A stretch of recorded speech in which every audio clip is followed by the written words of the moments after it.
Everybody, welcome back to Theosophy. Getting back in the swing of things for the Sunday episodes. Got 3 questions, and I'll jump right in. Question number 1. Do you have any recommendations on what to do for coronavirus? The big one is use white vinegar and or 70% isopropyl alcohol to clean doorknobs and other surfaces. White vinegar is actually great for that because it's very acidic and can degrade the protein coat of most viruses. In fact, one of the few pathogens that it really doesn't have any effect on would be like Acetobacter, which isn't a harmful one, and Staphylococcus, which is a bacterium that causes staph infections. Those are really like some of the few things that are not really affected by white vinegar. And if you do come down with symptoms, quarantine yourself. That's the whole point, by the way. A lot of people are misunderstanding this quarantine thing. You don't quarantine yourself to avoid the virus unless you're immunocompromised. You quarantine yourself if you're symptomatic so you don't spread it. That's the whole point. Those are the big two. And, because of potential self-instated quarantines, stock up on things that are non-perishable. Have rice. Quit with this toilet paper nonsense. I mean, it's important to have, but good Lord. I've seen people with too much rice, beans, chickpeas, canned vegetables, frozen meat, things that last a long time. That's good for you also, and it tends to be very affordable. Frozen veggies, man, they're so good. Anyway, let's see. Next question, just a sec. Next question is, what plants are completely edible? Okay, I'm going to make some assumptions. I think what they mean is what garden variety plants can you eat all of? I'm assuming that's what that means. Because like tomatoes and potatoes, they're in the nightshade family. If you eat the leaves or the roots or the stems, you will die or get sick at the very least. And most plants really, they're only edible in one form or another, like the fruits or the roots or the shoots.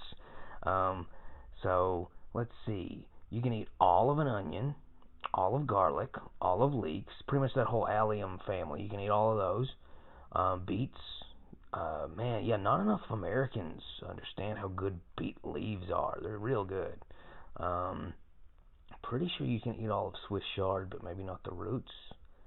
You can pretty much, technically, you could eat all of any of the brassicas, including the cabbage roots, technically, but it's just not good. And contrary to popular conception, however that phrase goes, even though wild carrots are very rich in cyanide, which will kill you, or maybe it's arsenic, carrot leaves are actually not toxic. You probably shouldn't be just noshing on them like they're a salad, but they can be used as an aromatic in like stews and stuff. So that's about it, though. That's all I can really think of for the most part. Well, lettuce, same thing, that whole bunch. But yeah, like corn, you don't want to eat the stalks, and but the big toxic group though is the nightshade family. And similarly, like you don't want to eat rhubarb leaves or strawberry leaves, even though strawberry leaves can be steeped, if I remember right. But it's not something you want to eat because you'll end up with something similar to dysentery in terms of symptoms. That's about all I can think of, top of my head. Let's see, next and final question, drawing it up. Why is it called the dog days of summer? Okay. In the Greek Roman area, there's a constellation called the Hunter, associated. Sorry about that. There was a lot of noise pollution. Anyway, in ancient Greece, they had 2 constellations that were notable in this story. There's Orion, the Hunter. Orion's belt is one of those things you can really look out for in the night sky. It's very obvious. It's a really good constellation to look for. And then there's also his dog that follows him. So, every hunter has a dog. So there's a dog constellation. And Sirius Major is the biggest star in that constellation. And when the dog arrives in the night sky, in the latter stages of summer, that's when you enter the dog day. So it's based on the constellation. And there's all these myths and rumors around the dog days of summer. I'm not even going to get into because they vary so much from culture to culture. But That's where it comes from. It's actually an astronomical origin, which is interesting given the previous videos me criticizing astrology.